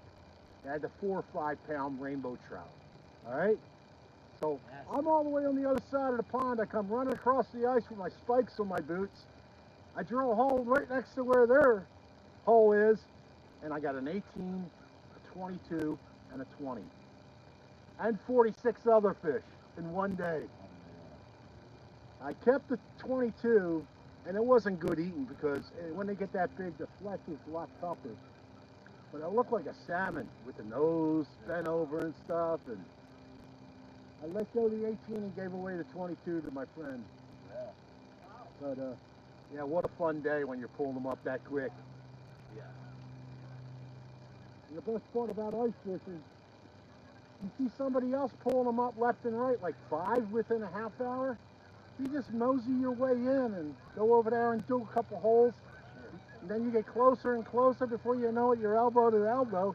But a lot of people, I mean, if they're They good, don't mind, do they? yeah, if they're good people, they really don't mind. Especially if they're pulling them up left and right, you know? Yeah, we're icing up on the fishing tips a little today. It's a little cold out. Oh, I see that. Yeah, mine does too. That's why I was getting on that.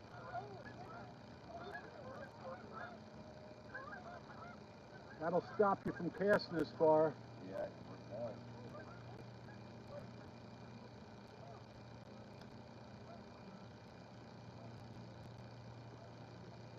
So you caught a few today already? I got 2 off the dock. One came off the hook. The other one I got over the dock. So they put some big, hefty males in here. Oh. Some 12, 13, good I mean, nice fillet males. Huh. You haven't seen them stock, go back 2 live sessions. Okay. All right, and that's the beginning of the video. When I started the video was when they were stocking. Oh, okay.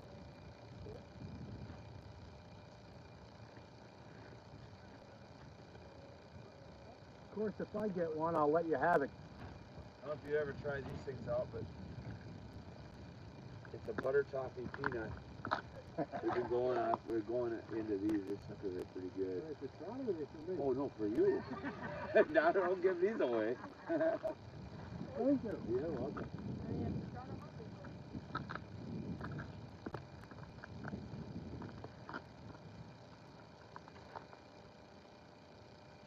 I thought you were coming over with like boilies or something, like a carp eat or something. I got a bag of boilies in my jacket over here. I do carp fishing in the summertime. Okay. Nothing like a 20, 30 pound fish pulling in. I think I saw one of yours for a big trout. You came to me that one. Big sucker. I just, yesterday was here, and I got a brand new fishing pole. And I know it's going to ice up within 2 days, so 13-foot telescopic fishing pole, Iowa Blackwood. I put 2-ounce weight on it and got it all the way to the center of this pond. Just Boom. yeah, that's my weapon for carp this next summer, coming spring and summer. Okay. Get your way out there. Yeah. But also, it's 10-foot pole I got. It has a backbone. You can direct that carp instead of the carp taking you all over the lake. Okay. He'll be swimming this way, you pull it this way, and it's got a backbone where it'll turn his head and he'll have to come your way. So you use those, like those pellets for the carp? Best advice for carp, if you get into carp fishing, 50, 60 cents can of corn at Walmart, right? The hook? When you bring a can opener with you, when you go carp fishing. And those juices, the carp juice, you pour that in the water. That's my key. They smell that in the water and they come all the way across the lake because they smell it, and they'll come up right where you poured the water in. Wow. And then you take a handful of corn, and it's not chumming if you're letting them go. You throw a handful of corn in there too so they can feed off you. So it just brings them in, plus you're, Yep. plus you're getting corn out there too. Oh yeah. I got, last spring I got 3 over 30 pounds at Lake Zumbro. 30 pounders. Jeez. In the same week. Unreal. And that was off, I ordered from England banana pineapple boilies. Oh, and that's what they That's just love what it. they were feeding off of. They loved them. Huh. Boy, you'd like the Cannon River up there by the dam. Cannon Falls Dam. Is that packed with carp? Oh man. We walked by, because we're down there, you're not supposed to walk down there, but Right. everybody's down Yeah, there. yeah. You go walk down there, and then what happens is, you're walking along the side looking for a place, the water kind of a little lower, you're walking by, and then you just see these big Godzilla looking, or just massive suckers. They're probably this big. And their whole body moves, but they don't like anything you throw in, or that we threw in. We were putting them right in front of their face, and we were looking at it. They don't even look at it. They don't want worms. They don't want, I mean, they're looking for other stuff. Another good carp bait. Bread. Bread, just some bread. Okay, the Bosnian people that fish on this pond, they use bread for trout. Okay. So we're just, yeah. They'll bring down like a Kaiser roll, and they'll pull the dough out of the center, roll it up, and Just throw roll a couple balls out there and throw them in, and then they'll put dough off the bottom, and boom. I seen them get 3 in 15 minutes. Like, okay, I'm out of here. I got my fish. I'm gonna go get some. Yeah. Wow. Okay. Some people, I've never eaten carp though. How does it go with that? I don't eat carp either, but I hear if you smoke it or you pickle it, like anything. Okay.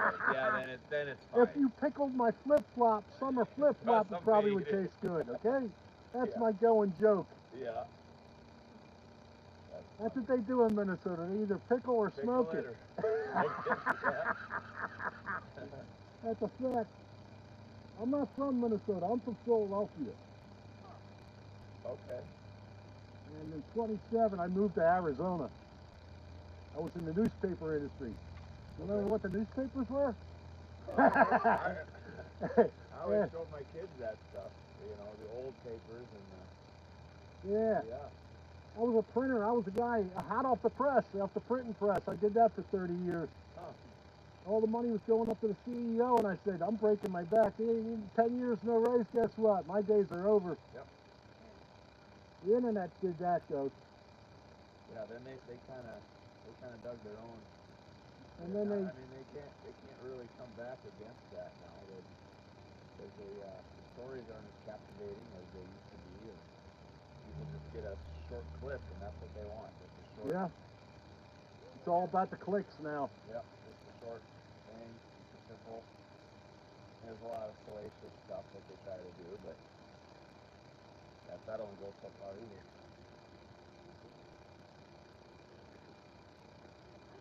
Come on, one of us gotta get this. Yeah, I know. Hey, get those blue gloves on, okay? Keep them on. your fingers warmed up a little bit.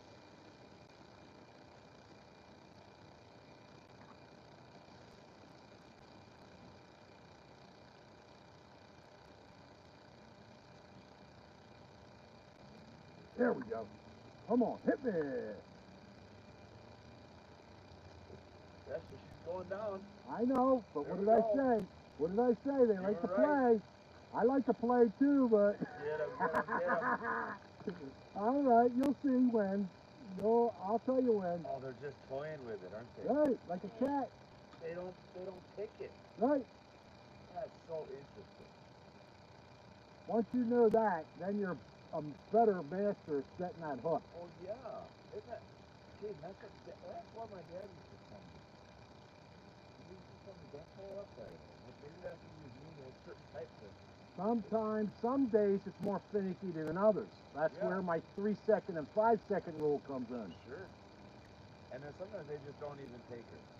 Sometimes they just come up and kill the mouse like a cat kills, Oh yeah. kill the minnow like a cat kills a mouse. And then they swim away. Swim away. Yeah. Now these are stockers. They got to learn. Nobody's going to feed them pellets anymore. They got to learn what to eat too. Oh, interesting. Huh. Is that why the power base works so well? I think so. It's the glare. Or the, That's just what they always been fed. yeah, pellets. Yeah, that makes sense. And hey, as for, is that what the money your fishing license goes to? Like Exactly. the stocking of beer? Yep, exactly.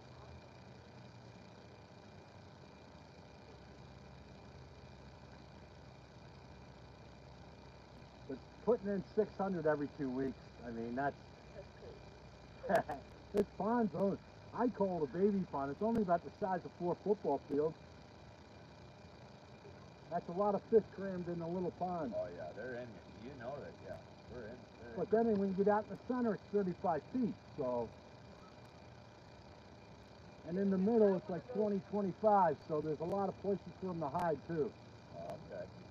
You know, 2 springs ago, 2 years ago in the springtime, some kid caught a 35-pound, 41-inch flathead out of here. Now, how did a flathead catfish get in here? Somebody must have caught him down the Mississippi and let him go. And it ate all those rainbows that they were throwing in here and thrived. Good thing you got caught. Oh, Yeah, I bet he was so happy in here. yeah. It was like living in a buffet, you know? Oh man. Maybe somebody knew, hey, you know, if you, because they're not you know, like invasive, are they? Catfish, are? Well, you know, it didn't belong in here. There was no way for it to get in here without No somebody other way. putting it in. There's no other. So the DNR really didn't care that the kid killed it, you know? Yeah, they wouldn't be mad about Yeah, that. yeah. What's a good thing? But they sometimes, when they don't have the big, decent trout, they put 6, 7-inch trout in here sometimes down because that's all they got at the hatchery. Okay. They're stocking every 2 weeks, you know? And then Sometimes those they only guys, got the yeah. little guys, but And they don't make it too long, do they? there's Some of 6, them? 7-pound bass in here that eat them. Yeah. Oh, jeez. And you can't catch those bass, but every now and then you'll see one swim up to you and start back into the 20, 30-foot water. They're fast, huh? Well, their eyesight's better. They can see you from 20 yards away. And this is pretty clear. Yeah, 20 yards away, they will see you and make a U-beat. I had one following a bluegill I was pulling in on the North Shore in the summer over there, and me and my friend were pulling in this bluegill that's thrashing all around, and there's that 7-pound bass just gunk, gunk, gunk, gunk, follow me in. So I stopped pulling it in. Hopefully he was going to grab that Grab the other bluegill, one. and he stopped. He saw me, he made a U-beat, and that's 20 yards out. They say on the internet that's what it is. 20 yards out, they can I see you. believe it. Yeah, Yeah, their eyesight is that good. wow. But they have them in here. They just, nobody hardly catches them because they see you and they're so far out too. Sure.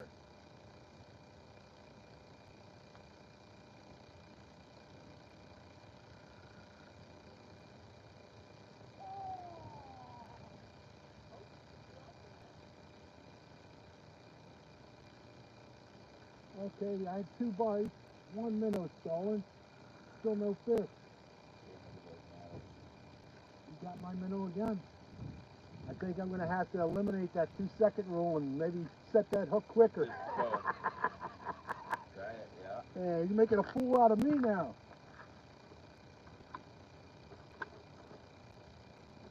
Okay. Look at that quitting time for me soon anyway. You think I could try one of those minnows? Of course you can. Thank you. Get a live one though. Here, Yeah. don't get a dead one. I got a couple dead ones floating around in there. Thank you. You're welcome. Yeah. Sure, this one. You want one too? Sure. Let's get you a live one. We got a couple live ones still left. Alright. There we go. I'm just trying to get rid of these minnows because I know it's going to ice up in the next couple days and these things ain't going to survive. Thank you. You're welcome.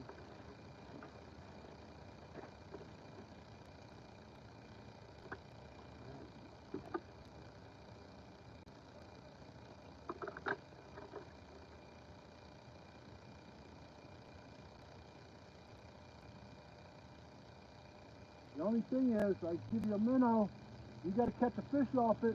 Oh, yeah. We will try. Yeah. We'll try.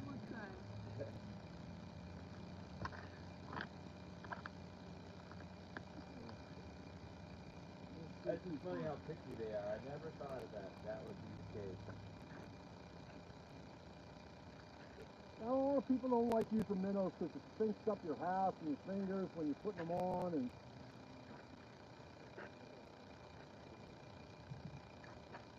Bassmasters, a spoon is another good one. But you're always retrieving and pulling it in.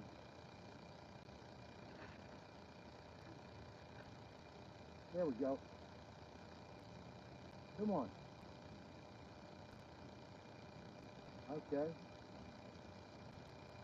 think you're gonna Kid, feel. I'm gonna invent a, like a little heated pack that goes on your rod. You push a button, it melts your rings. It heats up your rings and. That would be a great idea. You've never had a day in your life to use that today. Yeah.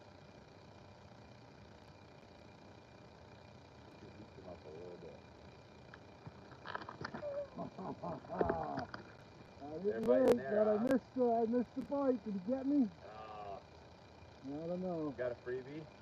No, he didn't get me. I pulled too soon. Okay. Go back out there, I'll get him. Yeah, I'd like to invent like a Bluetooth button on those new poles. Boom. Or just, a Bluetooth hook so you Yeah. don't have to get your fish. You can catch and release real easy yeah. without getting the fish off the hook with your hand. Bluetooth hook. Oh, that's funny. My other invention that you think of these things because you got a lot of time on your mind when you're Sure, fishing. Is what are those things called that fly up in the air? Those drones? Like a drone? Yeah, an osprey drone. It comes down and catches the fish for you. Oh, it brings the fish right up. Yeah. That's funny. Yeah, no, I mean, a guy could, get to spots in the lake there you could never really get, but of course you gotta, you probably have certain regulations there. Probably they wouldn't let you drone fish. People do it, I'm sure. Probably have nets. Well, I'll tell you what, those new fish finders that they got out for the ice, on the end. that $1,500 fish finders, right?